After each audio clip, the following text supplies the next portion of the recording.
Welcome, ladies and gentlemen, to another episode of Ultima Final Fantasy, the ultimate in dying in the hot car Final Fantasy podcast. I am Joe.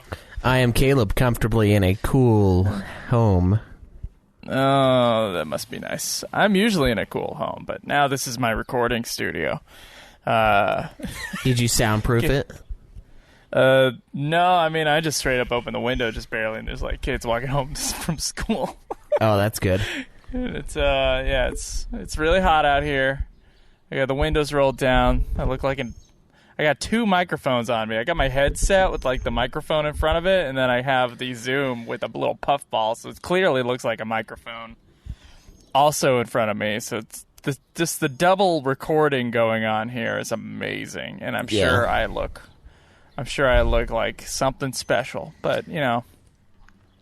There are crazier looking things out here. Certainly. By the way, last night we had okay, actually, I'll get into this later. Anyway, today we're going to be talking about Final Fantasy XIII-2, Fragments Before, Chapter 3. There are 4 chapters in this whole thing, and it starts at Chapter 2. So we're kind of slowly making our way through this book. And so I'm excited to get into that. But before we get into any of that... Schweiss. Yes. Where are you in Final Fantasy Dissidia NT? So, Final Fantasy Dissidia NT.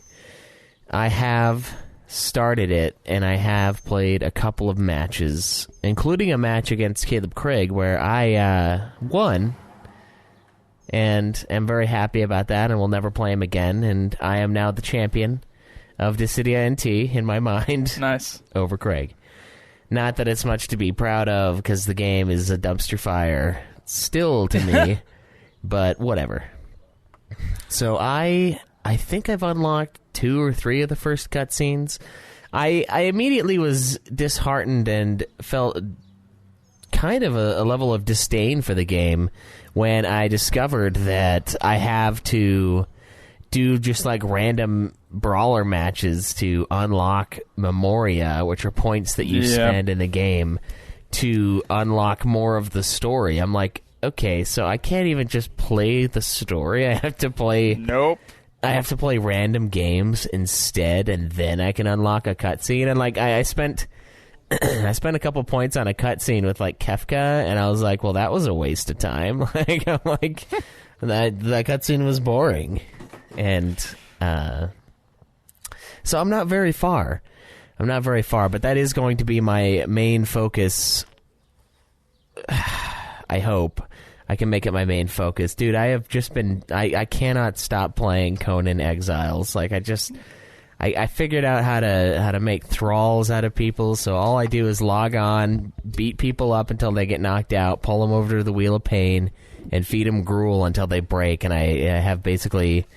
enslaved them for my purposes. And like, I just can't...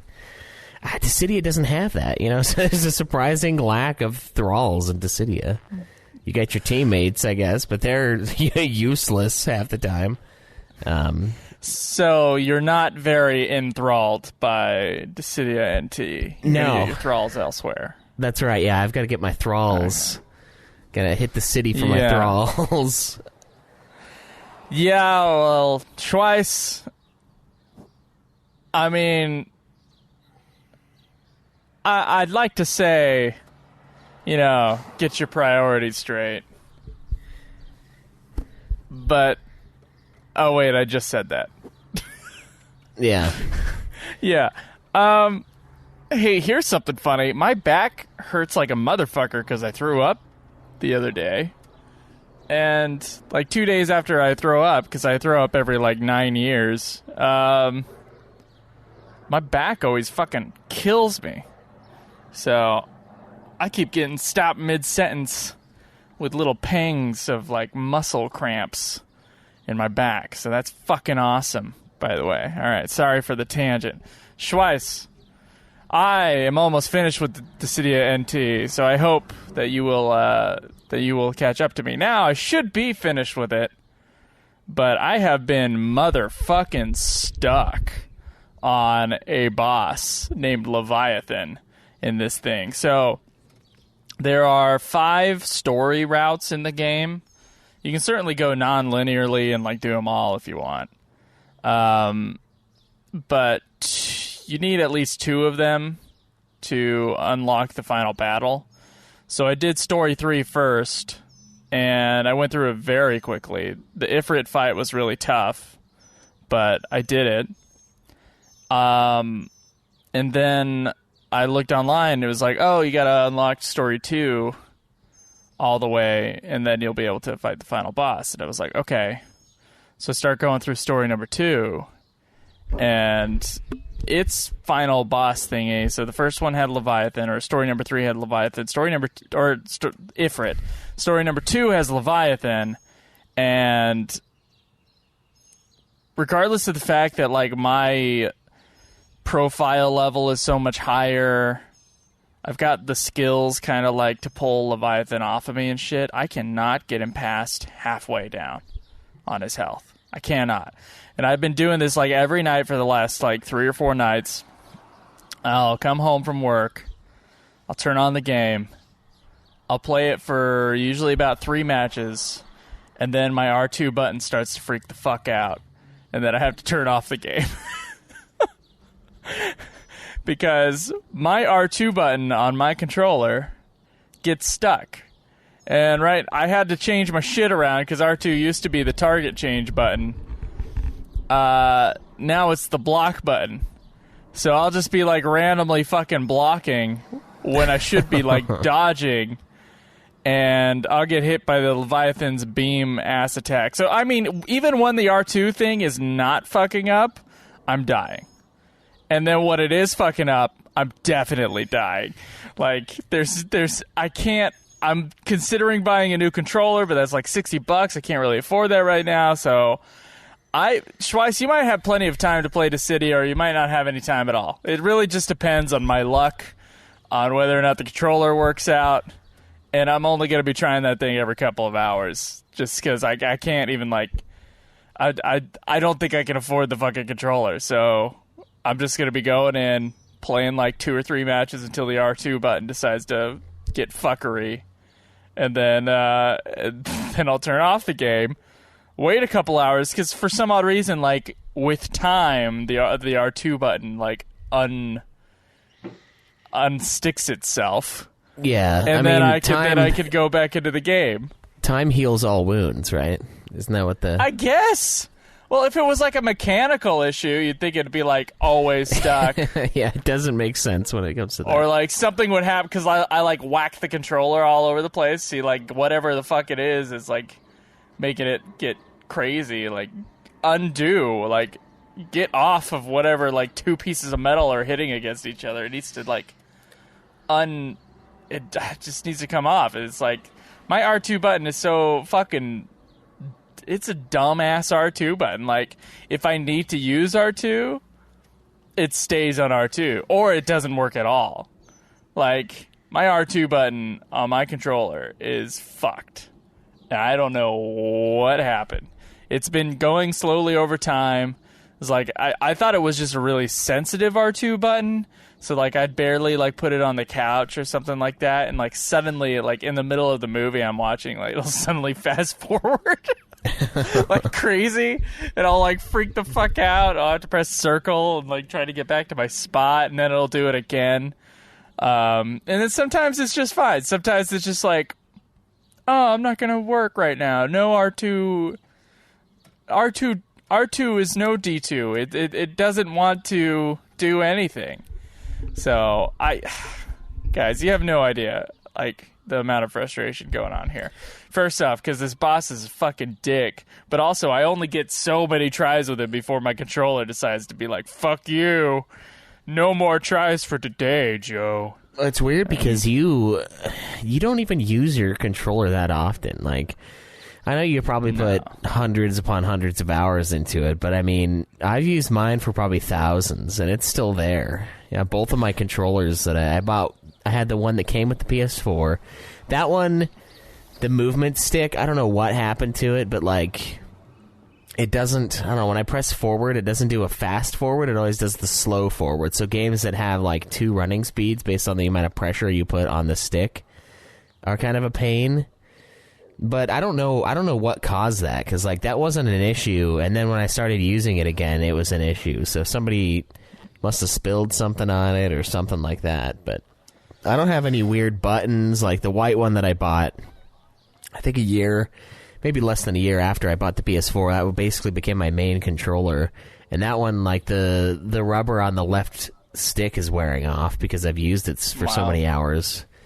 But like, that's it. I mean, I don't have any other weird stuff going on, and that's the controller I've used for like most of the PS4's live. Because when I bought the PS4, it was like, I mean, I played a couple things on it, but I just didn't really use it as much as the PS3, because that's where we were with this podcast, with some of the older games. And we just bought the PS4s for Type Zero's demo disc for $15. Like, that's a sad thing, but that's the only reason why we got our PS4s for both of us. Not that we wouldn't have eventually, but it's like that was the tipping point. It's like to buy a game to get a demo. Yeah, the fucking controllers are $60 for those things, man. I know, they're pricey, man. They're pricey. And I feel bad because, like, Alex was, she did Black Friday this year, or last year, I guess, and told me, oh, there are some PS4 controllers for, like, $23 or $24. Do you want me to buy one? And I was like, no, I don't really need one. And now I'm like, damn, I kind of wish I would have had her snag one so that I could send it to you, because my one is fine. The other one's, like, just a little bit special, but I don't know. I would take it apart, dude. I would take that thing apart and just see. I don't have a little screwdriver for that shit. Well, I feel like your little screwdriver budget is probably more acceptable. I mean, here's the deal. I just paid off 2 credit cards, and I would have to pull out one of those credit cards in order to, like, buy this fucking controller. Right now, like this week, that's what I would have to do. And that's, like, pissing me off. That's, like, that would have to be the move that I made. Like, yeah, well, I mean, you'd have a month to pay it off before it gained any interest, so. Yeah, it's still, like, life out here is expensive, bro. And I'm getting 40 hours the last couple of weeks, so, like, I will recoup. I will recover just fine on, like, Thursday night. But, like, the idea of it is honestly, like, morally, I feel like, fuck you. Fuck you, fucking game. You're making me pay $60 fucking for another controller. Yeah. I have a controller. Just, Oh, you know, now that I thought about it, I think actually because there's only one target available, I should just, like, reroute it back to changing targets. Probably, yeah, if it's just Leviathan. Yeah, just for this fight. Fuck, dude. What are we doing here? Let's go. Yeah, let's go. Let's go play some Final Fantasy Dissidia cluster fuck. We just the rest of the episode is just like the mic sitting next to us playing the game. We're just like, fuck. God, this stupid. God damn it. Fuck. Yeah, it sucks with those fights, dude. If you get killed 3 times, it's over. Like 3 times in a row, it's just, you're done. That's it. It's the only way you can recover. There's no little guys to chase after. It's just one fucking asshole that you got to deal with. And he is brutal, dude. It's like an automatic kill if you get hit by one of his, like, HP attacks. It's just, no matter what. So, and it's a very long fight, and you also have to, like, stagger him. Like in FF13, you can only do damage to him when you're staggering him. Oh, wow. And to stagger him, like, takes a lot of, like, fast hits in a row, and he'll just randomly stagger. Oh, so you have to, like, you have to break him then? You have to break there's no stagger tricks either. Geez. Like, it's just hitting him until he, like, decides to stagger. There's no bar to keep track of, like, what it's doing or any kind of timing with it. It's just like, I just have to keep on hitting him, stay next to his face, that when he glows white, I get a split second to move out of the way to move out from his beam attack. I looked online at, like, forums and shit, and there were a lot of people saying he's harder than the final boss. Like, just the Leviathan fight. Jeez, how close to the final boss? Some guy was like, I did one try every time with everybody else, did like 4 tries on the final boss, and Leviathan took me 20 tries. And I'm like, oh, fuck. So another thing I might do, I guess, like, your character is boosted by leveling up. I could go through the arcade mode shit and level up Titus a little bit more. But I mean, I don't know, he's pretty high leveled right now. Is that who your main is, Titus? You don't have a choice in the story matches. You get like 3 characters you have to have. Oh, okay. So your own stuff levels up. Every time you get Memoria, you'll have leveled up at one time in your like overall thing. And then the characters also level up. And I think they get boosts in story mode, like a stat boost. That's what I read. So. Oh, okay. So you could just grind him out. So it's kind of what I wanted. I can grind him a little bit more, yeah. But he's already at like gold B or something like that. I guess I'll get him into the platinums, but. So that's what I was asking for with the OG Dissidia. I remember when I said I did gauntlet mode, but it was just like the base level of the character, and I wasn't able to level up my characters at all on the side for the story. That's kind of a cool little thing. It's unfortunate that you're stuck, though. I mean, how much more after Leviathan really is there, though? Do you know? Like nothing. I think there might be one more fight and then the final fight. Oh, so it's like you're almost done. You're like right at the end. Yeah, I'm almost done. So one more fight, like boss fight, or one more like just fight, and then you're at the end? The boss is Leviathan, but it looks like you can't see what's ahead of you. You just see nodes, like blank nodes. But usually there's a couplet in front of me, which means that there's probably a fight and then a cutscene. Probably. There might be 2 cutscenes in a row, but I wouldn't know until I get there. Huh.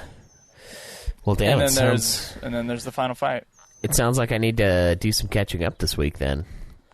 Or not. Or I'm stuck on Leviathan in perpetuity. Or not, yeah. Or it's sick of getting fucking stuck in these games, dude. I plow so heavy, and then it's just like, oh, now it's the luck factor. Yeah. Yeah, let's get these dice rolling, and then eventually it'll hit on the number I need. Yeah, it's like you're playing Yahtzee for the last 10 hours of the game. Just like, come on. Oh my god, dude. Like when we recorded, when we recorded the episode last time, which was still only like 3 days ago. Yeah, no, it wasn't long ago. I thought I was going to beat the game that night. I was like, motherfucker, I'm on this. I'm going to destroy this game. We're going right to Final Fantasy theater rhythm. Go to Pound Town on this game. Yeah, before we recorded, I was playing Dissidia. I was playing Dissidia that morning, and you were playing NT, and you were like, dude, I think I'm going to beat this game today. And I'm like, shit, man. Yeah. I'm so behind now. And then the wall happened. And the wall has been there for, I mean, it's only been like 3 days, like you said, 4 days, but still, it's a ton of advancing and then none. I might have put like an hour and a half into it, but it's all been Leviathan. Yeah. So. And I mean, we've been there with the disheartening boss fights. Like, you don't really want to play it if you're just getting destroyed, you know? It's understandable. No, I don't. I really don't want to keep playing. It's not like 14 where when it's in 14 it's like one of us messed up so we can do it again and we know we can do it better. With that and with these Dissidia games, it does feel like luck sometimes. Like even at the end of Dissidia, the OG Dissidia, I had a much easier time than you did, but there were times where if I didn't dodge Chaos's first attack, I would just restart because I'm like, it's not going to happen. He's going to There's no restart option on the fucking Leviathan fight, dude. Oh, jeez. There is not. I can go back to the starting mode, and I have to, reselect my characters. It's fucking ridiculous. Why is there no restart mode on the Leviathan fight? There are restart modes on other fights in this game, and, Gauntlet mode and shit. There is no restart mode in this one. Wow. It's the dumbest fucking thing. Otherwise, if I didn't do any damage to Leviathan and I got my first hit from him, I would just restart it because it's a waste of fucking time. You know, the thing I'm most disappointed about is that we can't do co-op campaign in this game. No, you can't. It's a game where you have teammates, but you can't go online and we can't all join each other. That's what I was envisioning with this game. You, me, and Caleb Craig just getting on and playing through the story together. But I got on with Craig, and all we could do was just versus mode with people online. That was it. It's fucking stupid. Stupid, man. I know. What's the point of having the teammates if it's not that way? And it's still 3v3 for the campaign, right? Exclusively? Yep. Except for these big fights. Is it 3 of you against Leviathan or just you?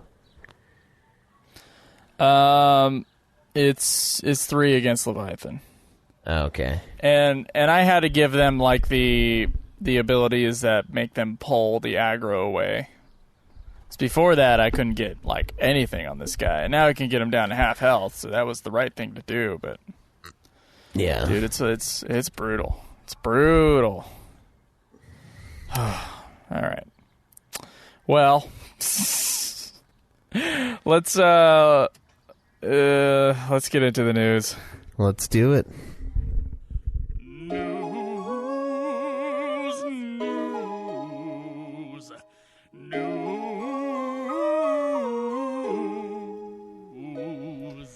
Okay, so I had a little trouble because last time we covered so much news, but we like cut off halfway through. So if I repeat any of these news stories from last time, I'm sorry. One thing is, though, apparently Episode Arden will make Insomnia explorable. Do you remember if we talked about that? I know I pulled up the article, but yeah. Okay. That's going to be kind of cool. It wasn't really something we could do in the original 15. It was just kind of the last area. It would have been nice if that was something we could have done in 15. I mean, that was one of the more disappointing aspects of 15, was like, he'd give you this cool area and you couldn't really explore it. You could explore fucking, what is that fucking place called? The one that's like, oh yeah. Yeah, you can go through that one like fucking crazy, but you can't go anywhere else. Like, it's detailed in that one area of 15, but the rest of it. Yeah, I feel like they could have done more like the city, like the France one, the one that's got the little boats and stuff. Like, for some reason, I'm drawing a blank when it comes to that city's name, but it's like they have their little boats and the gondolas swimming around or driving people around, and like that was pretty detailed. But yeah, there are a lot of the cities in this world that we don't really get to explore very much, and it is kind of disappointing because it's such a huge world that they built, but the cities, the areas made by man, are just, they're like little outposts, or they're not really that explorable. Yeah. Just kind of lame. I mean, one of the coolest areas is that Shiva area, but you're on the train ride, so you have to like keep going. Yeah. You don't really get to do anything. Yeah.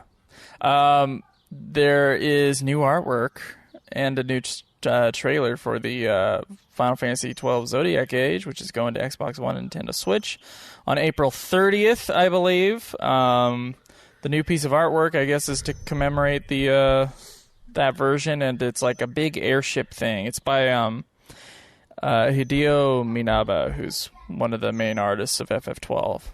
Nice. So, yeah. You can go check that out. It's pretty cool. Yeah, if you guys have a Switch and you haven't played any of the PlayStation FFs, it's a great time to get in on them. You're crazy if you didn't have a PS2, but it's possible. Dissidia NT's soundtrack is being released. What do you think of the soundtrack so far, by the way? I don't know. It seems fine. I've only played like an hour and a half of it, to be honest. So it's hard for me to even really have much of an opinion on it. I don't know. What do you think of it so far? Is it a game where you would consider getting a soundtrack to? It's not that I would consider getting a soundtrack to it. I mean, it's mostly remixes of old songs, but I think it's actually like, I've played the game with headphones on, and I think it's like, it's pretty sweet. It's probably the best aspect of Final Fantasy Dissidia NT. Oh, wow. Nice. Is the soundtrack. There is like a really dumb fucking song that plays sometimes, but like, and the original tracks are pretty cool. Like the Leviathan and Ifrit stuff are original tracks. And then like the remixes of the old songs, they're a little bit electrified for the game, for like the fighting aspect of the game, but it's like I think it's a pretty fucking good soundtrack, so get that when it comes out. The fucking soundtrack's coming out soon. I accidentally clicked off the article, so I don't know what the date is, but it's coming soon to Japan. Speaking of soundtracks, Final Fantasy VII Symphonic Reunion announced. Official concert dedicated to it. Wow. Apparently it's going to be a rock concert. Or it's not going to be a rock concert. It's going to be a symphonic thing. It's going to have a symphonic orchestra of over 100 musicians and stage with a giant HD video projection. It's going to be done by Arnie Roth again,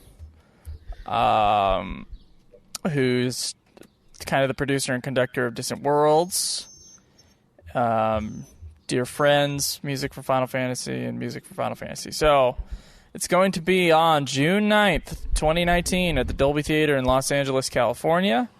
Pre-sale tickets will be available April 20th. Prices start at $77. Oh, geez. Yeah, so I will not be going. I don't think.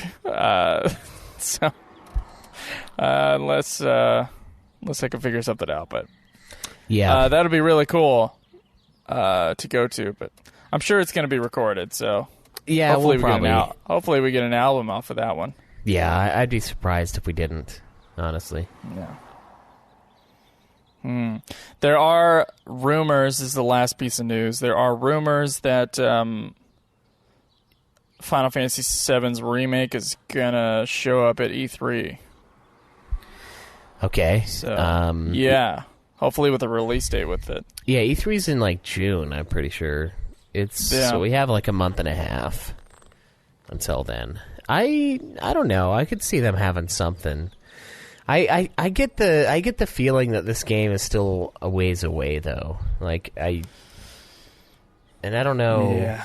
I don't know how all this is going to play out. We got a question that asks about this that we're going to get into later. Yeah. But I wouldn't be surprised if they had something at E3, but I think having something at E3 means that it's going to be at least another year. Or maybe longer, because when they had the announcement for God of War, that was 2 years before God of War came out. We had That's crazy. We had another E3, and then God of War came out March of the year after that other E3. Because it came out like a year ago, or no, it came out in April. I think it came out a year and a day ago. Actually, I think I remember seeing something on Twitter. To be fair, Square is a much different company. That's true. That's true. And Square will put out a Final Fantasy XIV that's not done. Also true. Announce it like 6 months before it comes out. Just 9 months after the Final Fantasy XIII comes out. Yeah. Which also was rushed out. So just remember that. They're crazy. That's who we're dealing with. They're crazy people over there. They're consistently inconsistent. Yeah. There you go. Yeah. I heard that phrase in a book earlier, and I just thought that was great. Consistently inconsistent. That's pretty good. They used to be so consistent when they were Squareco. I know. Right? I know they were. I mean, gaming is different now, though, too. It's gotten so bloated and so expensive, and they're still obsessed with being top of the line, and that equals more dollars going into your projects. It costs a lot more to make top of the line game now than it did in the 90s. Yeah, they went the way of movies, just a lot faster. Yeah, exactly. So I mean, I get the time factor, but it just seems like there is a lot more going on than it just taking longer. I think it's like they announce a project before they know what the project is, which is too early, and then they finally release. They get everything released. The game comes out, and then with 15, it's DLC episode after DLC episode, and then updates here and there, tweaking the game, and then at that point, you have a game that's a living game for 3 years, 2 to 3 years, and it really shouldn't have been. It's now complete, and I don't know if they're going to keep updating 15 or not, but And it's weird because it's almost created this Stockholm syndrome with some of the people. I'll see people on like Final Fantasy Peasants page that are like sad that the game is finally done, and I'm like, what? Why are you sad? Like, the game should have been done in 2016 when it came out. Like, I don't understand this. It's like this weird like beaten spouse thing going on where like they give you something that's half cooked, and then when it's finally cooked, you're sad because you remember the good old times when it was half cooked. Like, what? It's crazy. So I mean, I could see him coming out with something at E3. I would be interested to know what that is, and it'll be interesting to see if they have a release date for us. And it'll be interesting to see if they can hit that release date. With what happened with 15, I don't know if they'll take that kind of a risk again, but I don't know. They've done some weird stuff. I mean, even with Kingdom Hearts 3, like, the game was done. The game was shipped, but they were like, no, we're not releasing it until January because they didn't want it to interfere with sales, with other game sales. So they said, no, we're going to release it in Q1 to boost that quarter's profitability, and that's how it's going to be. So, like, I don't know. They do a lot of weird stuff. But that one, I think that one was a rumored release date, and then when they gave the release date, it hit it, but it could have hit it a month earlier. So it was weird. Yeah, I don't know, man. It's like they should take the book Creativity Inc. to heart. I like the project manager guy who is in charge of Pixar. He wrote a book on management. To be clear, Pixar puts out good movies very consistently every 2 years. Yeah. And the whole book is about how that process goes. It's like you kind of want to shove that to Square Enix. But maybe they know about it, but I don't know. I don't love their business model right now. I don't love it. I mean, I don't know. It's too much. It's too many games. Too often. Obviously, they're there to like make stockholders happy because if they have profits every single quarter, then their stock price is seen as more valuable and shit. But right. I don't know. I don't know if that's always good. And if so, like they should like pre-plan out years ahead. Like once in every quarter, they have one of their mega franchises have a game out. Like, well, I don't know, go Tomb Raider, Deus Ex, Hitman, Final Fantasy, Dragon Quest. Like, that way you can kind of have, like, every, 2.5 years you'll have a Final Fantasy, like a big one. Or every 2.5 years you'll have a big Dragon Quest game. Yeah, I don't know. I don't know. And there's got to be some more, like, linear kind of progression kind of things with dates. Obviously, it's tough because it's creative medium, so you can't always put those hard dates on it, but I don't know.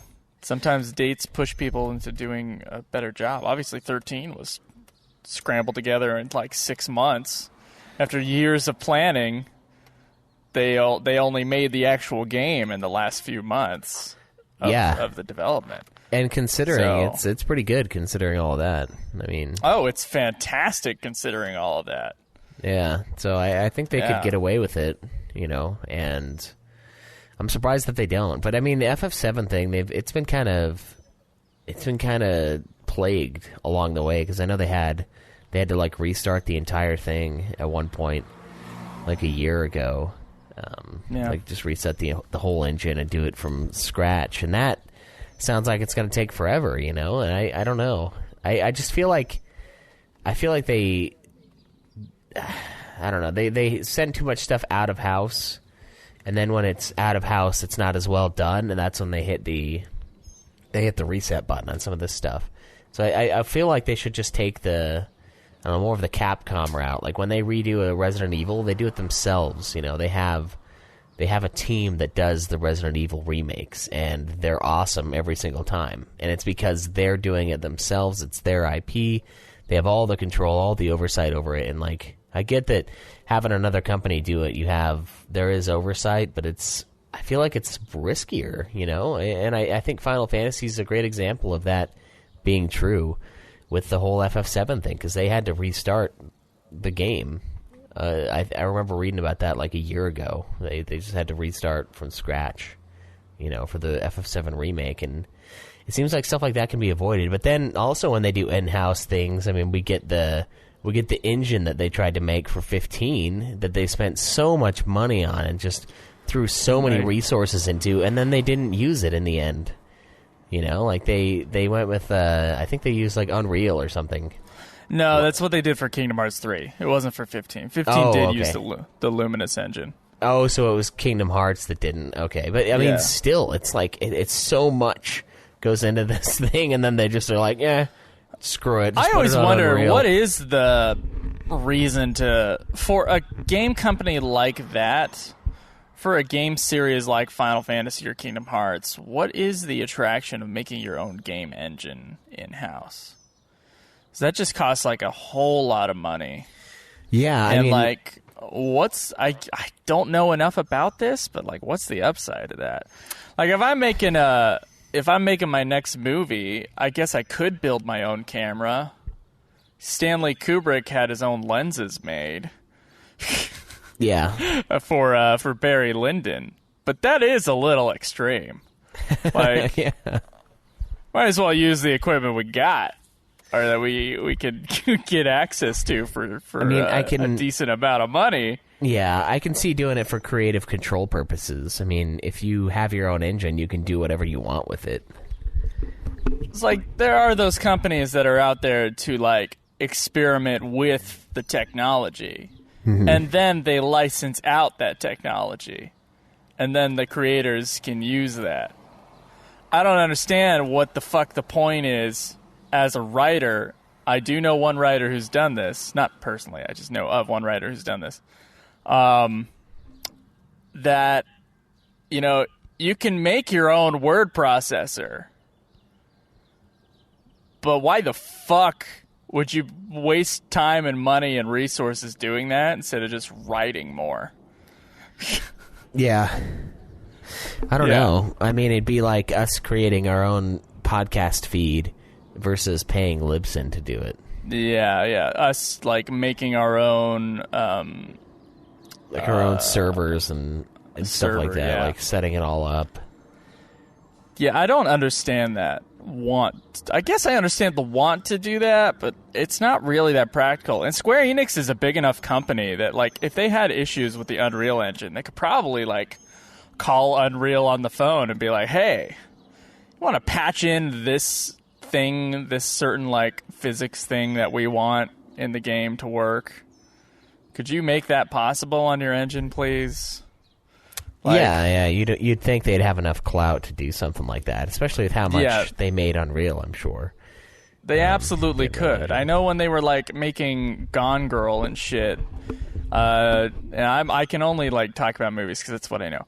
I think when they made Gone Girl, they switched from the Avid editing machine to the Adobe suite, and they had to keep on, like, calling up Adobe to, like, have them fix certain things and do certain things that they could that they wanted to do that they missed from doing Avid. But, like, they have the clout to do that.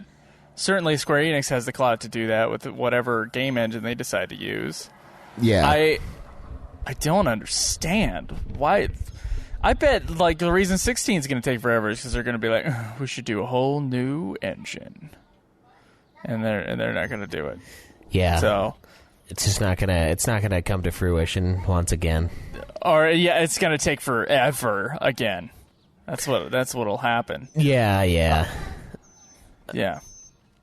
So I don't really dig that, but I don't know, man. Look, this is what they can do at Square Enix. Look, is 6 years long enough for them to make a AAA title? Absolutely. Okay? So here's the thing. Give us a rotation. Give us an A team and a B team. You put great fucking people at the head of both those teams. All right? Like you used to have. You used to have Team Square. Now we got to get back to that. And maybe they do in some form, but here's the deal. You have 6 years to make a AAA Final Fantasy game. each one. And you start now, so it's going to be 6 years for this one, but then 3 years down the road, you start Team B on the game that's going to come out 3 years after Team A, and you keep cycling through. Yeah. So that there's a main series game every 3 or maybe 4 years. I mean, that's what Call of Duty does. Call of Duty has they have different studios. They have Infinity War, who invented Call of Duty, right? And then they have Treyarch, who did Call of Duty World War II, Black Ops, World at War. So those guys did all of those. Oh no, I think World War II was I think that's Sledgehammer. Yeah, so they have multiple studios working on these things. They've got Infinity War that did the original stuff. Infinity Ward, Treyarch, who did it in like 2005 when they started doing like World at War and stuff like that. And then they have Sledgehammer Games, who joined in 2011. And that allows them to have a Call of Duty concept that they work on for 3 years instead of 2 years or 1 year. So we have Treyarch's turn coming up, for example. I'm not sure who's next. I don't know. I think Treyarch actually just made one. Now that they're done with Black Ops 4, they can work on whatever's next for them, and then Sledgehammer Games will come out with one a year later, and then a year after that, Infinity Ward, and then we're back to whatever Treyarch's been working on for the last 3 years, right? And it works very well for Call of Duty. Like, it's worked insanely well for them. They've sold over 250 million They've been using copies. the same engine the whole time. yeah, they really have. They've been using the Quake 2 engine, I think, since the beginning. They've been like fucking with it, but someone like did a test on like how to make sure it was the Quake engine, and had something to do with like putting special code in to change the lettering color, and it was in there. And, like, they had lied about having a brand new engine for the new Call of Duty game. They just like modified the old engine. It's great. Yeah, and they've made $15 billion off of their games. 250 million copies sold, and it's not. I mean, there are a lot of Call of Duties, but there aren't as many Call of Duties as there are Final Fantasies. So, I feel like they're onto something here. Yeah, and Call of Duty, I think, actually comes out too often. Yeah, probably. I would want like every 3 or 4 years for a main series Final Fantasy, and maybe in the 2 to 1.5 every 1.5 years you get a fun spin-off, right? Mm-hmm. Like, there should be some sort of like release order for these things. It's a little bit more tight. It's so surprising that this company is so loosey-goosey until it's like the last year of production, and then it's like kill everybody to make this game. Yeah. Although I think here's what you get with Call of Duty, though. The problem you run into is then Treyarch comes out with Call of Duty Black Ops 4, and they just say, fuck it, there's no story, it's all online. And it's like, that's the equivalent of like planning a Nude Clan episode, and the person who was supposed to plan it shows up the day of and doesn't know what to talk about, and decides like, oh, we should talk about, let's talk about fighting games. You're like, God damn it. All right, fine. We'll talk about fighting games, and then they just release it. So maybe it doesn't always work out, because I wonder if they were like, okay, do you guys have a story made? And they're like, well, no, here, listen to this. And this is where it gets Joe-esque. They're just like, no story. How about just the online? Joe-esque. Yeah, or it's like when you're like, when you would try to convince us to do bullshit on Nude Clan, it's like, what if the April Fool's episode, we just don't release one for a week and get a week off? It's like, come on.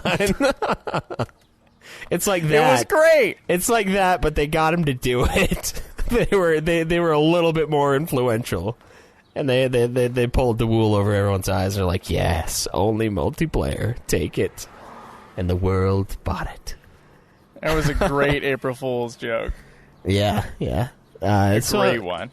And that is a good point, though. I do think they come out with them too often, and I wouldn't like a Final Fantasy every year, per se. Especially a mainline one. because I just think they're too big now. The industry has changed. It needs to be though. Like if a console generation is going to last like 7 years, it's gotta have 2 per generation, right? That's what I want. I want 2 mainline Final Fantasy releases per generation, and that's it. One kind of near the beginning, and one at the end to show off how awesome they look. Yeah, one to sell the console, and then one to like push the tech.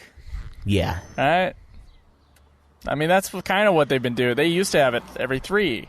They used to have 3 every generation. Then PlayStation 3 just had, I guess, 2-ish. Yeah, if you count 14. And PS4 only has 1. Yeah, 2 if you count 14 again. Yeah. Which is not made to... It's not meant for PS3. No. And it's also not meant for PS4. So it was just placed there. So it doesn't count. Plays best on PS4. Yeah, we would need 16 for it to be the 2. And it seems like... I mean, even if they released FF7, I don't know if that would count. I think they counted at their company as it's going to be a big AAA title. It's going to be a big influx of money, and it's going to like make the brand more pristine. Just keep it going a little longer. I don't know what's going on at the old Square, bro.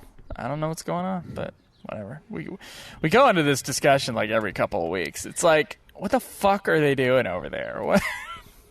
It just seems so... I don't know. It seems a little counterproductive. Like, so many fucking mobile games. Like, so many just little things. The DLC bullshit that they obviously lost money on. So thank God they lost money on it, because that means in the next game they're probably not going to focus on that. And also they're putting so many resources and so many high prestige people into a remake, which I know a lot of people want, but I'd rather have them explore I'd rather not have them like revisit their past. Like I know. I look to the future. You don't have to forget what came before, but you don't have to keep tinkering with it and perfecting it. I get the desire to do so, but I feel like we would both, and a lot of us would prefer them to just move forward. Speaking of moving forward, you want to talk about Final Fantasy XIII-2 Fragments Before? Part 3, technically.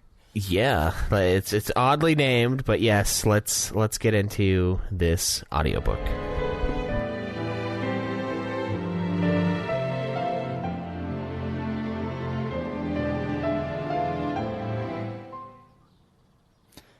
All right, so Chapter 3 of Final Fantasy XIII-2, Fragments Before. It's in 7 parts, 7 little parts. We listened to, or at least I listened to, the Scott Spot audiobook version, so go check that on YouTube. Hopefully we'll have it in the description of the episode below, so you guys can listen along if you want. But this one, the last time we were all about Sarah, and this time we're all about the snow. Right? Yes. Now, Schweiss, I have a question to ask you. Who is more of an idiot? Snow Villers, by thinking that he's just going to go out into the steppes and plains of a gigantic planet to look for a single person with no clues as to their whereabouts. Or Jon Snow, who, right before a battle, is going to turn to Daenerys Targaryen and say, hey, spoilers! I should be king.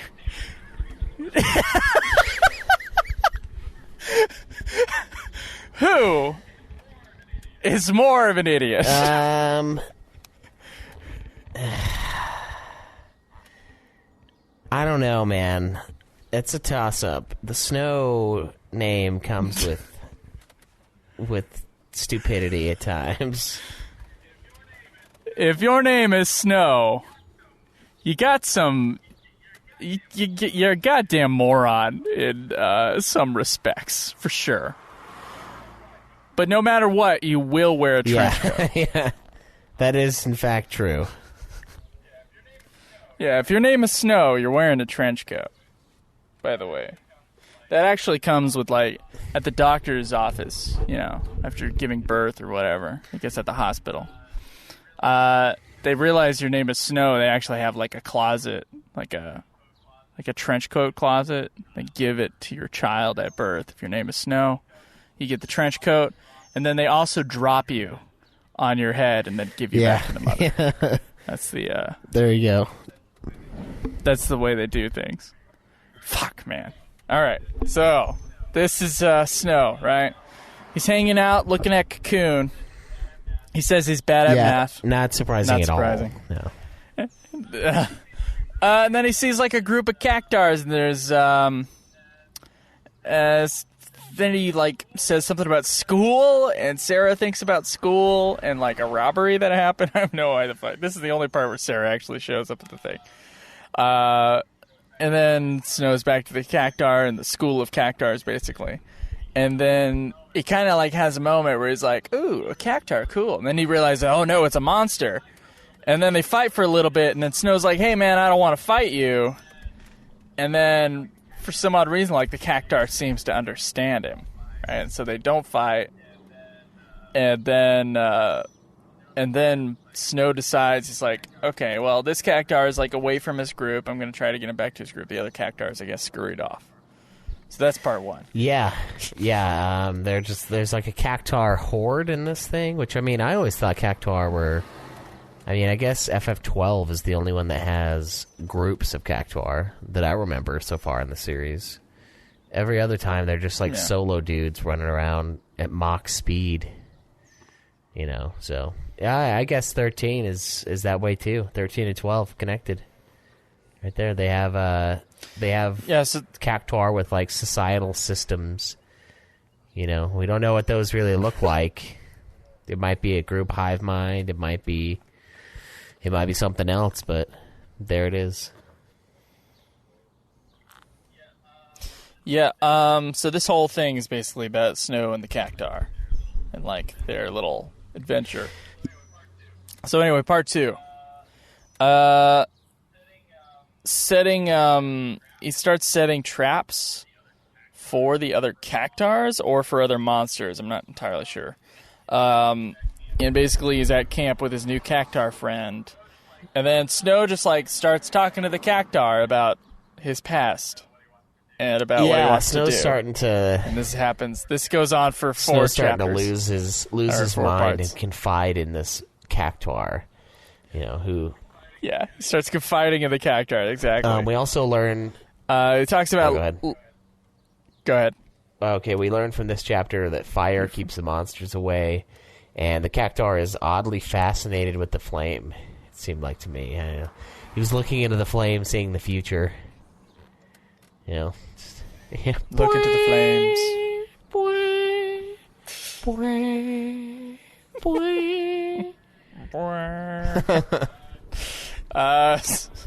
Snow talks to the Cactuar about looking for lightning. He reflects on Pulse and basically his new magic powers. And how he believes that Sarah sensed that something was wrong because they're related by blood, which I thought was bullshit. And then suggests, hey, it's going to be a long journey to find lighting. And also that he wanted Sarah to stay behind. And that sounds like some Joseph Mengele shit, like with the twins, He's operating on twins and how they could, like, feel each other's pain and stuff like that. Like, yeah. Bullshit. Yeah, there's that. He wants lightning to bless their marriage. That's kind of the big point of this chapter. And he needs to find lightning. Which, of course, lightning at the end of 13 was right there, but everyone, as we know, has forgotten the end of 13 with lightning standing right next to them because she's gone. No one remembers that she was there. They're all just like, where the hell did lightning go? Just like, well, she was right here. I love how every 13 game retcons the previous 13 game. Yeah, every single time. Yeah, God. It makes it so hard to follow. Oh my god. So, part 3. The Cactuar follows loyally. And then Snow talks about Dodge and Saws and the airships. and Hope and Grand Pulse. Sarah and Lightning disappearing again. And then I wrote down, I think Snow is actually in love with Lightning. And then Hope said something very similar right after I got finished writing that down. So Hope was like, hey, you seem to be real obsessed with Lightning. Do you forget about Sarah? And I was like, someone said it. I was like, I think Snow might have fallen in love with Lightning, which, by the way, would make 13-2 way more interesting if that was like the plot. that would be kind of cool.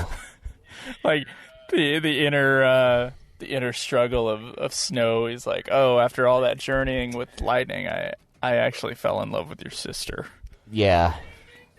Ding ding ding ding ding ding ding ding ding. She wouldn't let us have the three-way. Dun, dun, dun, dun, dun, dun. I said it would be too weird. Yeah, having a three-way with your sibling. Yeah, I would say that would be it's way awesome too from Snow's weird. perspective. I mean, who cares for him? I guess.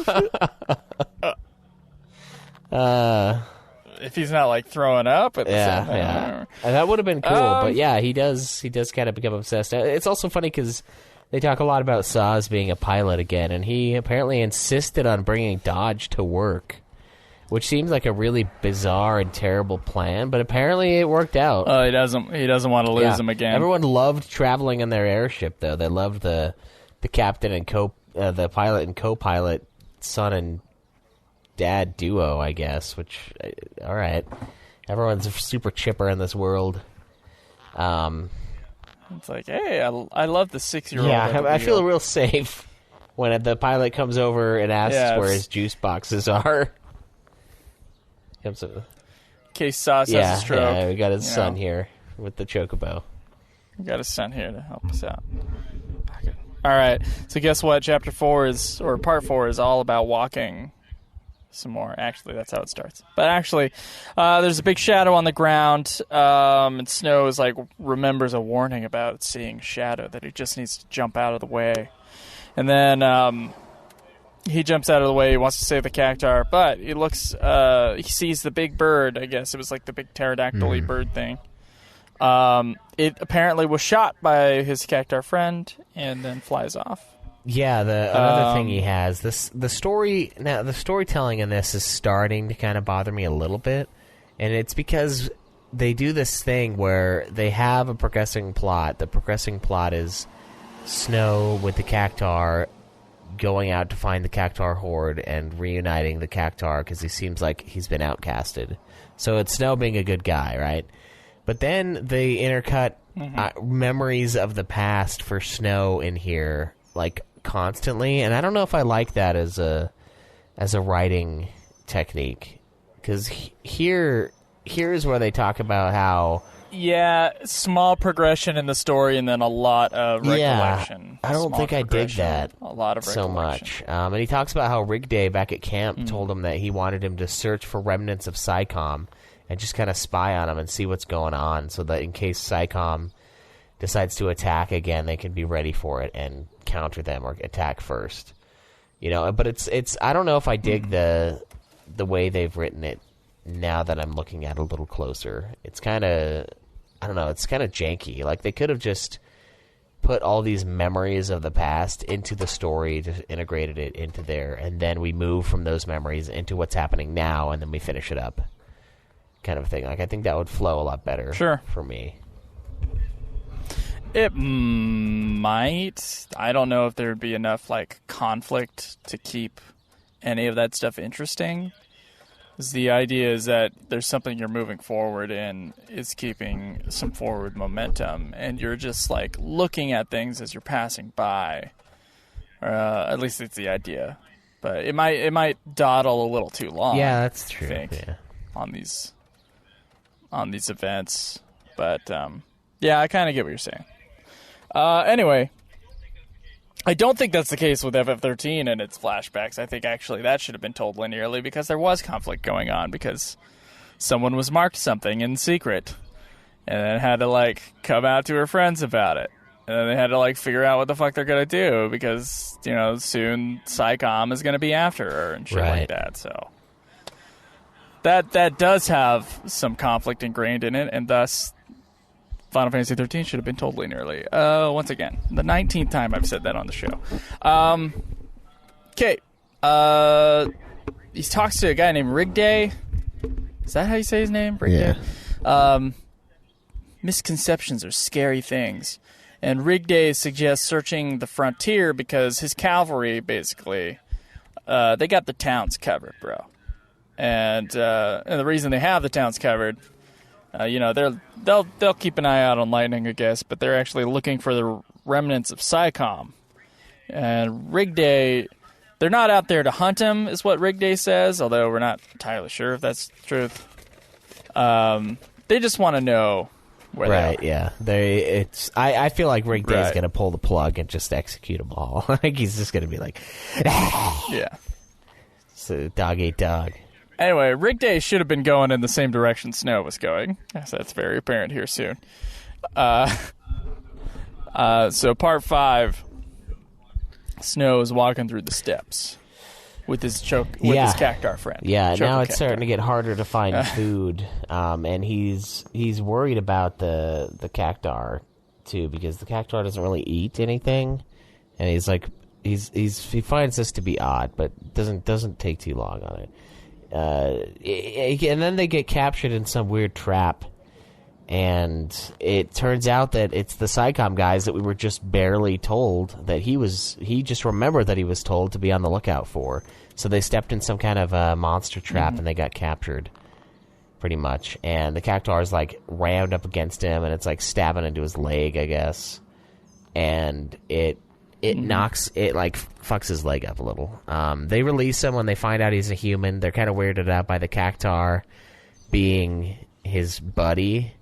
You know, they apparently haven't played everybody and don't know that Cactuars can be your buddy. But they, they're pretty accepting, oddly, after they get done pointing their guns at people. But the funny thing is like, they point their guns at him, and then they reveal that they're Psycom, and then they don't point their guns at anyone anymore. It's like, yeah, but you just did. They're like, no, but we don't do that anymore. I'm like, what? Like from now on? The real anti-gun, but exactly, they still have them. They still have them, and they still point them at people. But like, I would be like, well, what do you mean you don't point them at people anymore? They're like, well, yeah, now we don't. It's like, well, what about 30 seconds ago? Well, that was then. Like, okay. So, yeah, he finally realizes that's who they are, and they're so used to battling that it's like instinctive at this point. And they're all calling Snow out because he's dumb. I don't know, there's some weird thing that happens, and they just start making fun of him. But this is kind of an interesting idea because it's exploring the fact that all of the Psycom soldiers that were in the war, part of the conflict, they're not necessarily bad. They just happen to be fighting for the bad side, and when everything went down and the charges against Bartandalus, like the whole uncovering of Bartandalus lying about Grand Pulse and what Grand Pulse was to keep his power in Cocoon came out, the people that lived on Cocoon that moved to New Bodom, they basically exiled all of the Psycom people and their families because they just didn't trust him anymore. There was no level of trust, kind of a thing. So Snow, this chapter and chapter 6, they're kind of the same when it comes to that. He's just he's finally realizing that kind of the duality of the situation, like that there are good people on both sides, kind of a thing. No. So part 6, they're at their camp basically, and they complain about insects.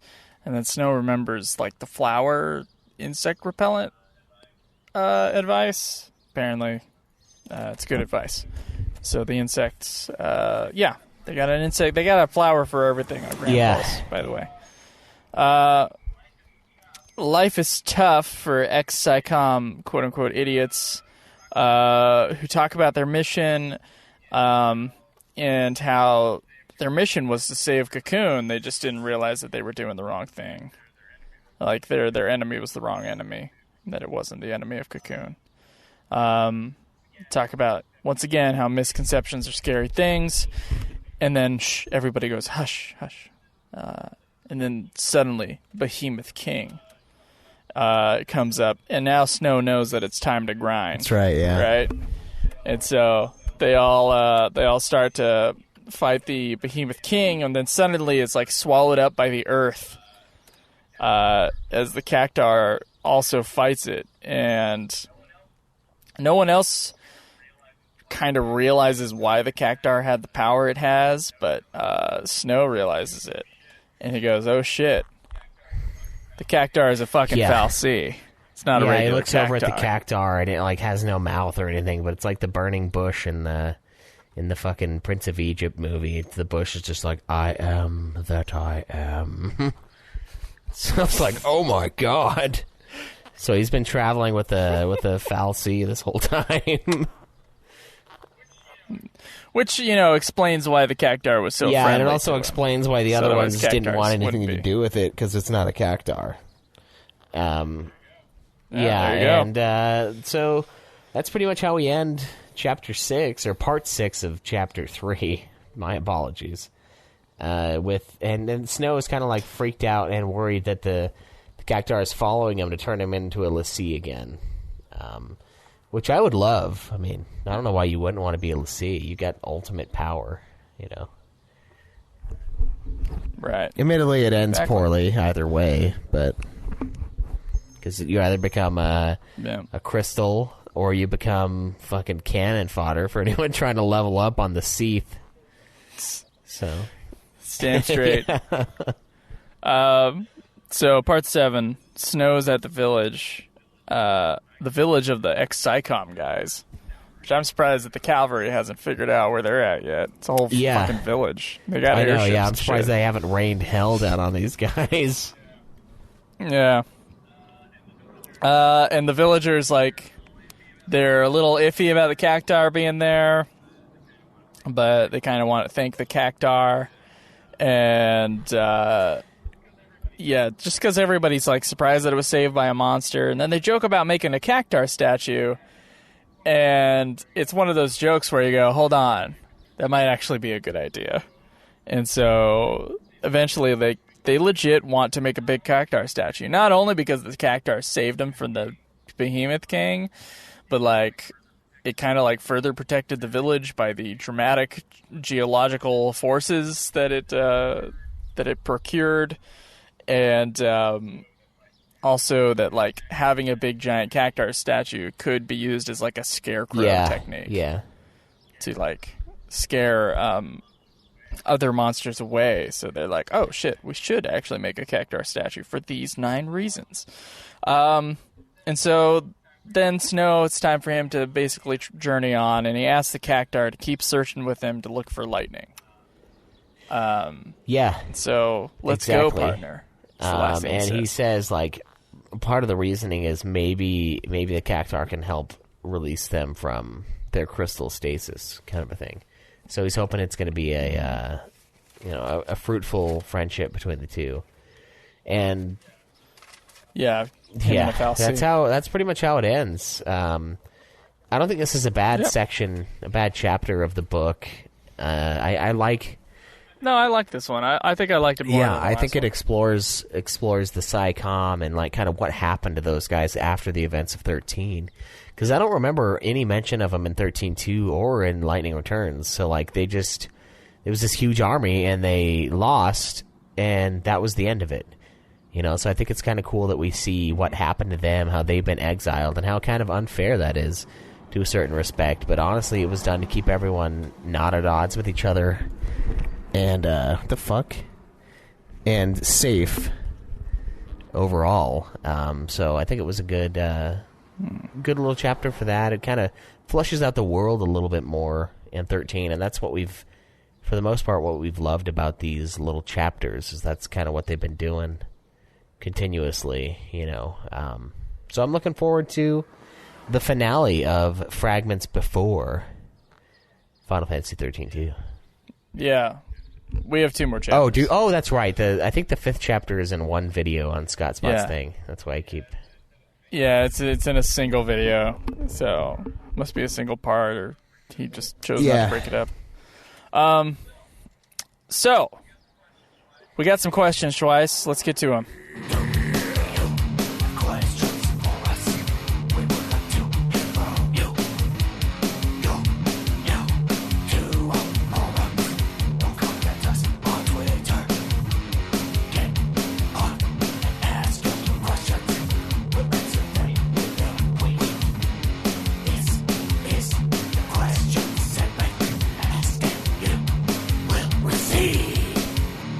All right. First question is from Strap on our forums.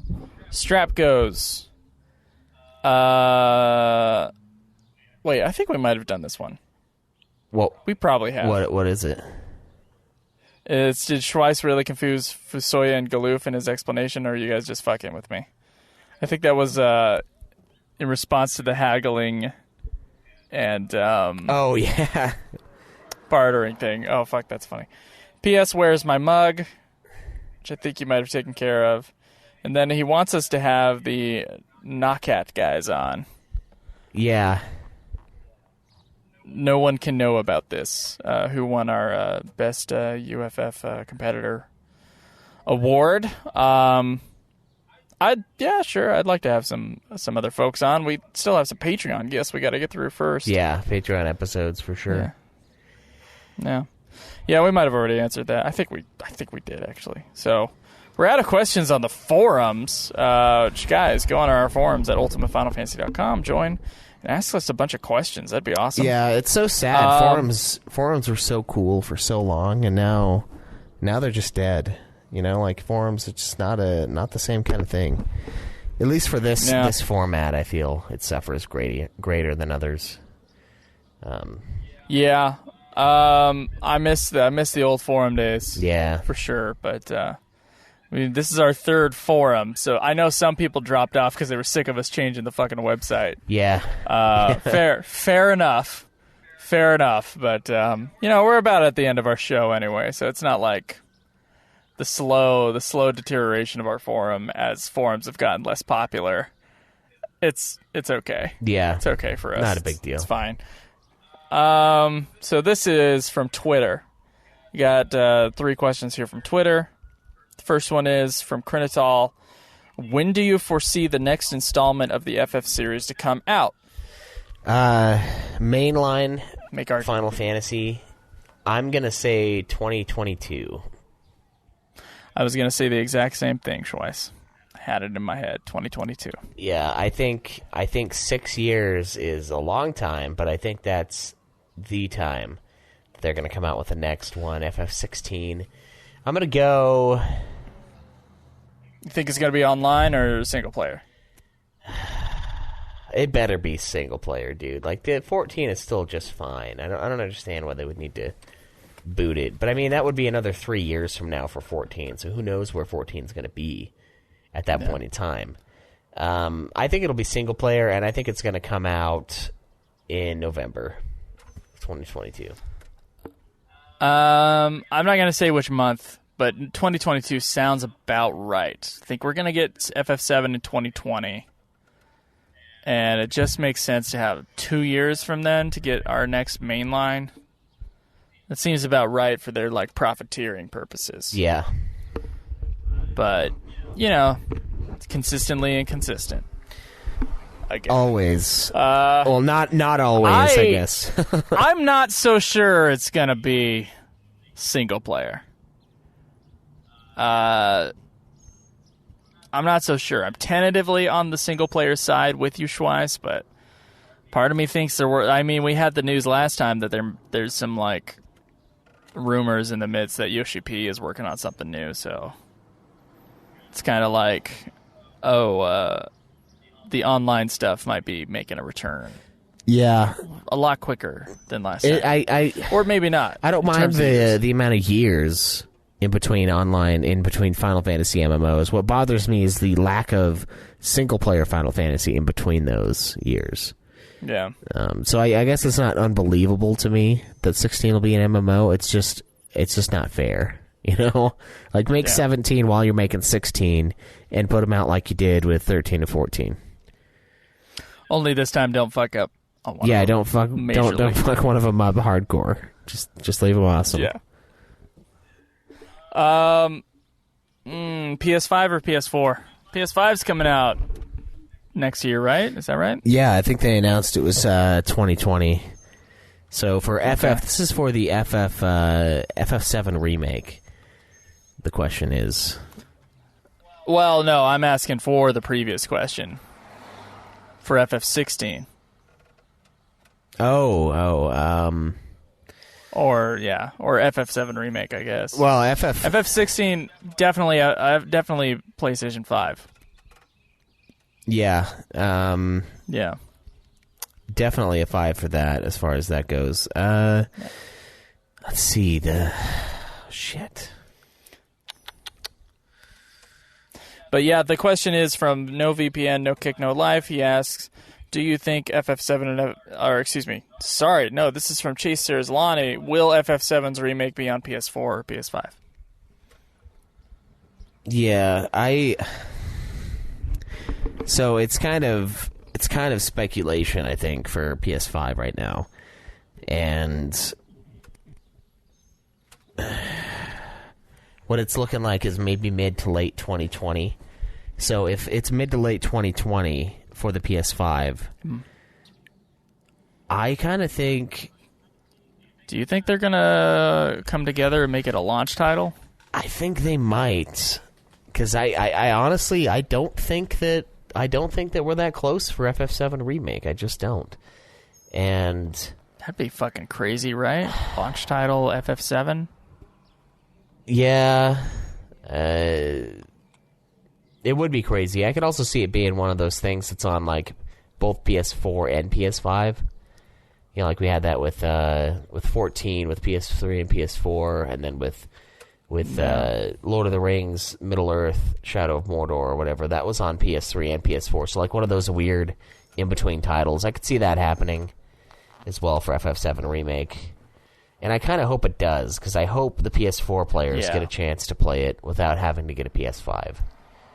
I agree. But I think it's going to be kind of close. And that would be...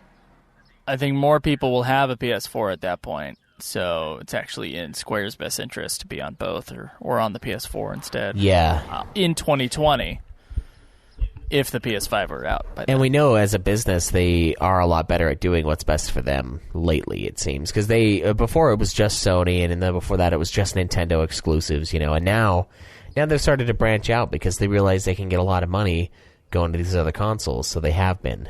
Yeah. Slowly, since the Xbox 360 had the 19-disc version of Final Fantasy XIII. Yeah, exactly. Which was only in 720p instead of 1080. Yeah, you know. Yeah, those things. Yeah.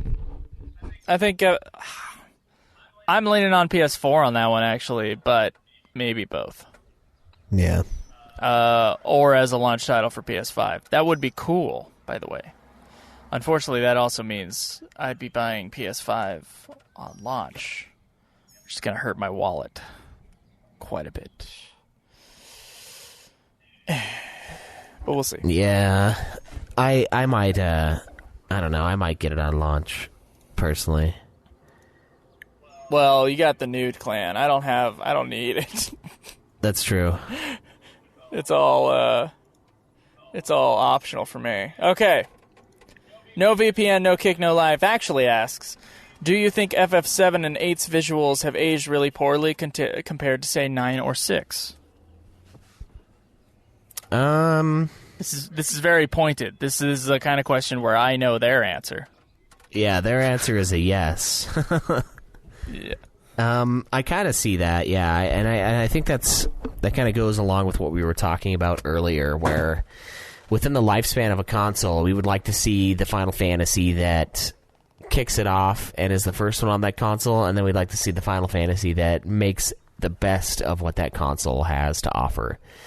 Which is funny because Final Fantasy XIII sort of did that, both of those things for itself on the PS3, rather than 14 being the one that pushed the boundaries. 13 kind of did that, and it looks great. Yep. I do think that they don't age as well, and I think it's because the others have more. They just have more of a timeless style. I don't know if I would include FF9 in that necessarily, though. I do think 9 looks better than 7 and 8, but I don't think 9 has aged that well. I still think it kind of looks like shit. But FF6 has aged the best, I would say. It's really interesting because the PlayStation era is the only era that had like the pre-rendered background being the staple, where you get like the actual like 3D models on top of a pre-rendered thing. Right. And it has like a really interesting look and had like the fixed camera thing. A lot of PlayStation games had that. And PS2 was kind of all about like, and they could have done this back then, but it would have had to been simpler graphics and not look as good. But PS2 era, and I'm only saying the Sony era, as we all know what the equivalents are. The PS2 era is more about like everything is 3D. And the PS1 era, it was like there's some games where everything is 3D, but then there's a lot of games with a lot of pre-rendered stuff just to make it look cool while also like not putting that much pressure on the hardware. And then of course the stuff before that was the 2D stuff, which is the 32-bit era or whatever it was. So ever since the PS2 era, though, that's just been the thing. So everything is rendered in real time, and it's all 3D. There's some tricks sometimes in the backgrounds and stuff like that, but for the most part, that's kind of like the standard. So we get kind of like this weird in-between time, and it's really underlined in the Final Fantasy series of 7, 8, and 9 with the pre-rendered backgrounds and the fixed camera, when the other games don't really have that. Right. So, does it age well? Do any of them age well? No. Yeah. They're all very specifically of a very specific time. Because they don't make games. It's not cool, like, it's not retro enough for people to do that now with games. Like, oh, we're going to pre-render the backgrounds and do 3D characters. Like, they don't do that. When they have a retro-like game, it's always, like, summoning like a really cool like zany version of what they got on the Super NES era. Yeah, it's always like the Octopath Traveler, where it looks like FF6, just super modern. That's when they retro. Yeah, and that's why I think that's why I think 6 retro does look good, and I think 12 has aged really well too. So I think honestly, it's like a mix between how good they were able to make the game look versus like how simple the game looked, but like I don't know. I think the last ones on each console probably look the best. And 9, I think so. 9 definitely aged better than 8 and 7, but I think 9 is kind of not aged as well as 6 in my opinion, because 6 just has a charm to it. And I think they tried to do a little more with 9, and the character models don't look as good for it. But like certainly I think 12 and 13 have aged very well. You know, even going back to 12 on the PS2, it's like, how is this a PS2 game? Like, this looks amazing for the PS2. It looks insanely good. And 13 on the PS3 looks fantastic. You know? It's just one of those things. Let me bring it to movies again. Black and white cinematography versus color cinematography. They had to fuck around with color cinematography for a lot of years. So when a movie is in color, you know how old it is pretty easily. There's certainly exceptions, but those are usually like, they're the outliers. Like, you know that this was a 70s film because of the film grain and the way that the color of the faces are and shit like that. And you know when it was like Technicolor because of its kind of weird soft look to it, and you can kind of tell exactly like what years that was in, that movie was made in. With black and white film, it's more, you can kind of tell from the direction of it whether or not it was made in the 30s, but outside of that, from like from the late silent era through the 90s, if it's in black and white and it was like well made, the only way you can tell the difference is through the sound quality, and not actually the visual quality. Assuming that the original film negative is like cleaned up. Right. So, yeah. And, like, if you know enough about film history, you can kind of tell, oh, this is when widescreen came in, yada, yada, yada. But the actual visual quality has been pretty consistently good for black and white. And I would say with games, it's like, it's been pretty consistently good for 2D games for a long time. And they kind of had their, like, cool style, and they've kept to it as, like, a fun retro thing. Mm-hmm. Because past that, it looks like a Flash game. Like, when a game has, like... When the graphics are too good in a 2D game, it looks like a Flash game. Right. So they kind of have their standard, and so they're able to, like, really... FF6 just doesn't age that bad because it was a high standard thing on something that we're still used to seeing now, and just did a really good job for the time. Yeah. Those experimental 3D era games... Come on, you know exactly when those were made. Exactly, yeah. You can tell 7 is from the 90s. Like, it's so obvious.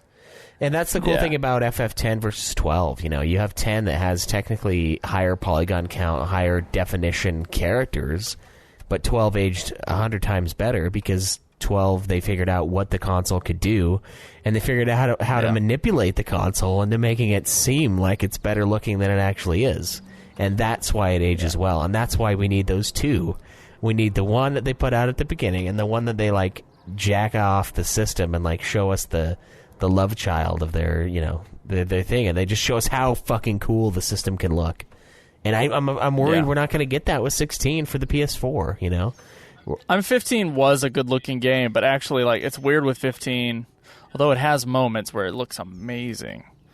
It was more about pushing the gameplay and the exploration and kind of following the Skyrim kind of model of RPGs. Mm-hmm. And with that model of RPGs, you can't focus that much on the technology, or as much on the technology, because you got to make it so open world. And with that much open worldness, you can't focus. Like, FF13 looks amazing because they only showed you what they had. This is what we got. Looks amazing, but you can't really explore it. Yeah, until you get to Pulse, you can't. Yeah, it's tight corridors. It's, you know, very linear. So it is sad. It is sad that it looks like we're not going to be getting that Ultra PS4 Final Fantasy. Yeah, title, I mean, we got great looking PS4 games with, like, God of War and stuff like that, but I'd like to see Square Enix's take on it. You know, theirs is always a very interesting take. Especially because 12 looks so different from 10. You know, like, the whole world, it's like a completely different thing. So the idea is that 16 would look like nothing we've seen before, and it would look amazing. And so that's why it's like, I just want it to be out. I want it to be on this console, but I don't think it's going to happen. I know that technically 9 looks better, and it kind of does hold up a little bit more on the image side than FF8, but I think FF8's art style honestly makes it look... I think it looks better to me. I know graphically it's not, and that's why, like, the fucking battle system is so slow for FF9. But yeah, I do think, like, there's less detail going on, but because the characters are more realistic looking, and honestly, like, I kind of, like, think that FF8 in many ways looks better than FF9. But that's just a taste thing, I guess. It's really just like the art style melding with whether or not I think the game is, like, holds up well. Right. Yeah, two different things, kind of. Yeah, definitely. But I think the cutscenes still look great in FF8 and FF9. You know, it's a couple years along, or it's like 1 or 2 years along. So, like, FF9 looks like the best that it can be, and FF8's pretty darn close. FF7's tough. I mean, some of those cutscenes look great, some of them don't. But right, there's still a charm to that totally makes it, I don't know, it's still fun to watch, or it's still fun to play and fun to watch. So I'm not one of those people that, like, gets grossed out by things that don't look modern and sleek. Otherwise I wouldn't like old movies. I wouldn't like old music. Yeah, and that's why it's like, as time goes on, and I love those things, and, like, part of the charm is that it's not done the same way anymore. Yeah, and I mean, we're now in a situation where it's like, well, doesn't look good to today's standards, and it's no, but it's varying levels of no, and that's why it's a hard question to answer, because, like, yeah, certainly the 7, 8, 9 are going to be more of a no than 10, 12, and 11. Like, it's just obvious, because they don't look as good compared to what we have now. So I agree. I think it's impressive to see what they can do with the console, and I like to judge graphics based on the console itself. And in that case, I would say 9 or 8, probably the best on there, and I think 6, obviously one of the best on the Super Nintendo. But it almost holds up even better than 9 because they did something incredible with 6. They made it look so good for what it is. But yeah, that's a tough question. That's a good one. It's a good one. We know your answer though for sure. All right, those are our questions. You got some iTunes reviews? We haven't read them in a long time. I certainly do. Let's dive into those.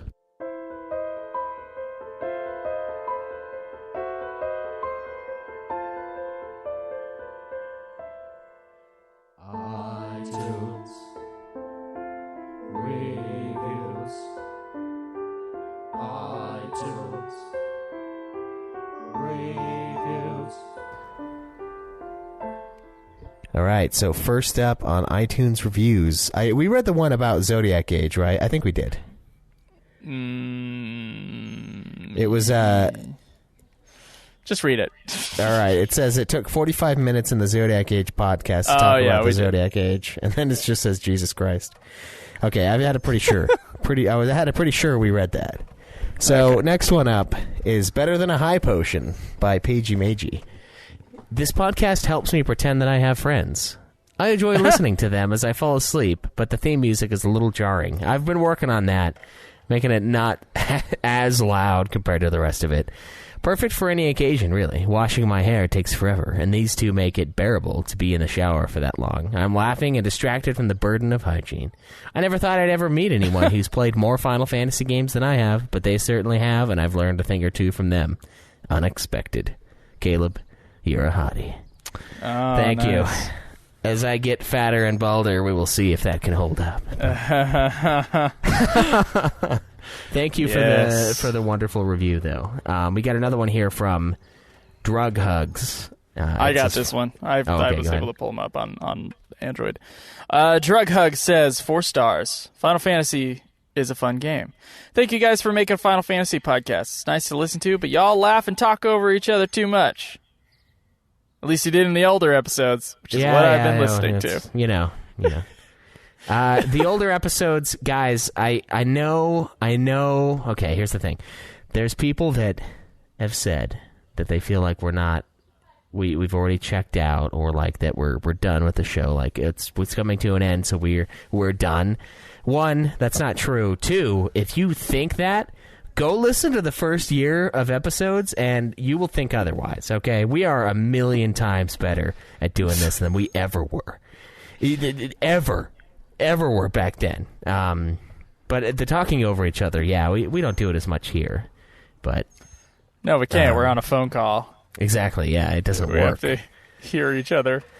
I mean, I've been listening to the old episodes, too. And I've been cringing at myself, bro. Yeah. Like, I've just been like, Joe, relax, bro. You gotta relax. It's like, you're just taking this way too seriously. Maybe people are missing that. Maybe they're missing, like, the diligence. But, oh, man. It's great. And I do the same shit. I do that. Like, I always have Joe plans. As I'm hearing in the background, I keep on hearing new Joe plans, and I'm laughing. I'm like, well, that kind of worked out. Oh, that didn't work out. That. Yeah. Lots of Joe plans. I had a plan to make a movie year 2 of our podcast, and it took until year 4. So. Well, now you have 2, though. No, I mean, like, feature movie. Oh, then, yeah, just 1. Yeah, just 1. Which is almost done editing, by the way, guys. We're getting close there. For those supporting that, I got to do like an update on that Indiegogo here soon. All right, this is from. I'll let you read the big long last one, but Fungus Humongous. Wow, Fungus Among... Okay, all right. Fungus Among Us. Get it now. 5 stars. Keep up the great work. Don't agree on their opinion on Eyes on Me, but still an entertaining podcast. And you should listen to Joe and Schweiss rant on 2 times speed. Ha ha. Nice. All right, thank you. I actually listened to us on 1.5. I listened to Nude Clan on 1.5 as well. Oh, nice. Yeah, it's a great speed. It's a great speed for comedy. It's good shit. Yeah, it's a good one. So, good Final Fantasy podcast is from 7 stars. It's a 5-star review. Great podcast. I've really enjoyed listening to these guys talk about Final Fantasy. I have played these games most of my life. Now that I'm older, married with kids, I don't have time to play as much as I used to. Listening to this podcast driving to work and sometimes at work, depending on the day, has been a real joy and helps fill that Final Fantasy void in my heart. The conversations they have remind me of the ones my friends and I had when we played more back in the day. I am starting to play through the games again. A few games like 1, 2, 3, 4, and 12 would be first times, and I listen to the review episodes after beating the games. In between games, I listen to other episodes, which is good. There are so many, as beating games takes a lot longer than it used to. Oh, it does. Overall, if you're a Final Fantasy fan, I would recommend listening to these guys. Just as good, and better in my opinion, as Union. Bummer I got into the game so late, as I understand the podcast will be ending in the coming months. Note, probably not child appropriate. In fact, having a dark sense of humor will help at times. Good for me, maybe not everyone. Yeah, that's going to be most things in life, though, honestly. That's why we have the explicit on the thing. But go ahead. Yeah, I feel like that's most things in life, probably more so for us than others. But like even on shows that are like just so not offensive and like just straightforward with the information, like I still will find reviews that are like, yeah, like you are this and this and this, and I hate it. And I'm like, how? So it's just impossible. And that's something that I've had to just I've just had to come to terms with. It's not for everyone, that's true. But glad it's for you. 7 stars. Thank you for your 5-star review of Ultima Final Fantasy. Yeah, thank you all for your reviews, and reminder, please leave your reviews. It helps keep our rankings high, and it helps other people find the show. You can go to ultimatefinalfantasy.com, check out our stuff, and join our forums there. Leave us something on the contact page. We are looking for Final Fantasy stories, which I haven't read one in a few weeks, so we got to do that. I think we got one in the canon, right? Or did I think so, yeah. Okay. We got one. Yeah, we could use some more, guys. So send us your Final Fantasy stories at fffanatics123@gmail.com. fffanatics123@gmail.com. That means that there's 3 Fs in a row. Yes, that's what that means. That is our email address, so send us your big, long, detailed Final Fantasy stories there. It's kind of like what we cover in the Patreon episodes, if you guys listen to those ones. So if you're never going to be on a Patreon episode, that's fine, but we still want to hear your stories, and I think it's cool to just kind of like share, especially since we're near the end of the show, kind of share in your Final Fantasy experience. I think it's a real good like cherry on top of the podcast that we're excited to have. And guys, when we say end the show, we just mean end the weekly show. We're still going to be playing the non-FF FFs. We'll just come on for reviews. So and it's gonna be a little bit more relaxed, and yeah, that's really what it is. And you never know. But we could do episodes on other random stuff as it comes out if we decide to. But it's not going to be structured like this at all. No, it won't be. Because it's just going to be it's going to be something that we do when we can. Which is I'm thinking of this as UFF, and I'm thinking of what we do after as like UFF plus. That's what yeah. To me, it's like this is like one big thing, and then after that, it's like let's have some fun. Exactly. Yeah. Yeah. Let's have some fun with radio silence. Yeah. Let's do that. Let's just have fun. Well, I do it with the Godzilla podcast, and it's kind of nice. There's a little bit of pressure in the mind when it's been like a month and a half and you haven't had an episode. But imagine how Puff Puff feels. Just like blankets they're of less sweat. diligent than us. That's true. And they're less guilt-oriented. They don't have shame. than I am. Craig feels no shame, and we feel all the shame. Yeah, Joe feels all the shame, at least.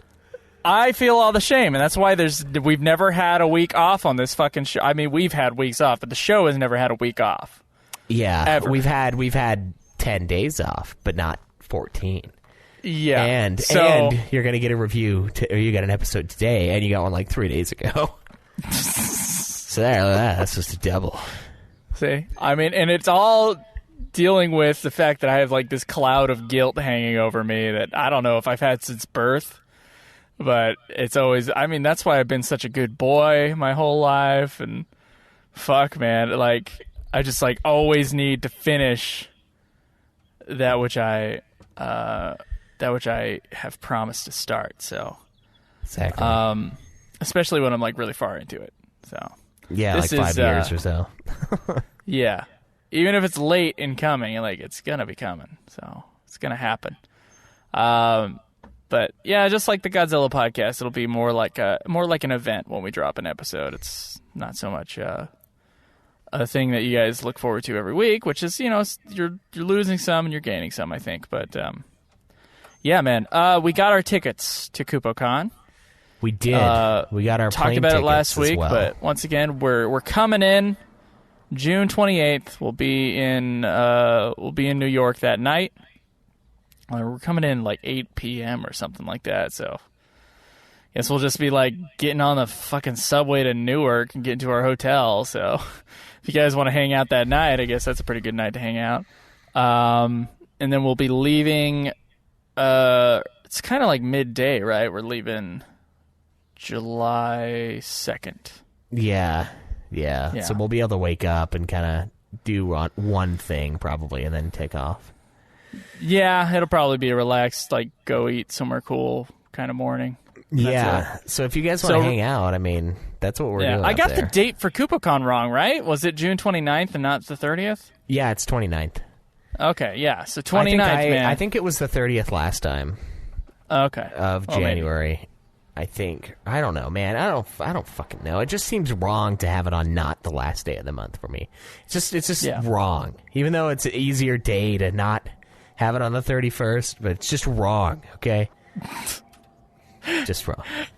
I'm excited to see some of you guys there. I have a fucking awesome idea for an episode when we're there, by the way. Oh, nice. Yeah, I do, and I'll talk to you about it after the show is done. But yeah, guys, you can tweet me at Joseph DeGollier. Me at UFF Podcast. If you want to keep our show going, it's you can go to patreon.com and support us there if you want.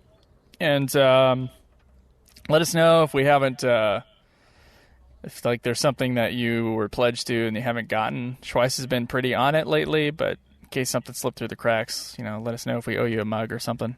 Yeah, I know I still got the bumper stickers. I had having a hard time getting those reordered, but okay, we'll get it figured out. Yeah. We'll get it but yeah, out. if you guys have a Patreon we'll get it figured episode, out before the end. Yeah, if you got a Patreon probably like episode, just after the end. Yeah. We'll be getting into contact. I think next week we're going to try to review Dissidia NT. So guys, get us your questions and reviews for that, just in case. And if not, it's not going to not be there a week later if we both get stuck on Leviathan in the game. So get us all of that. We're excited to meet you guys. See some of you again, and some of you for the first time at the KupoCon. Final Fantasy stories, get those in, and other podcasts. We have Nude Clan, a video game podcast that's been going for a while now. We are doing an After Dark, After Dark show with that as well, that I think is probably my favorite part now. You do like bad advice and just tell funny stories on there. It's super off topic. We've got For a Few Chickens More, a Song of Schweiss and Johnson, a Game of Thrones podcast, where we review all of the episodes and compare it to the Game of Thrones, the Song of Ice and Fire lore. And so if you're into that kind of stuff with the new season being out, that's a great way to listen to and kind of rekindle thoughts and ideas from the earlier episodes of the show. And Joe, I believe you have a Godzilla podcast. Is that right? That is correct. It's called the Godzilla Podcast. It's the #1 Godzilla podcast in iTunes, baby. Oh, wow, nice. Yeah, I know. Unlike Final Fantasy, Godzilla podcast took the world by storm. Ultimate Final Fantasy always stayed about 2 below the top spot. Yeah. Even though it's a bigger show than the Godzilla podcast. It's fun. Oh, yeah, definitely. In terms of downloads, like twice as big. But, yeah, Godzilla podcast. Check that out if you love Godzilla or if you just love movies. Like, I'd go off topic and talk about movie history and shit like that all the time on there. Yeah, man. Good show. See you guys next week. See you then. As always, enjoy the NT grind.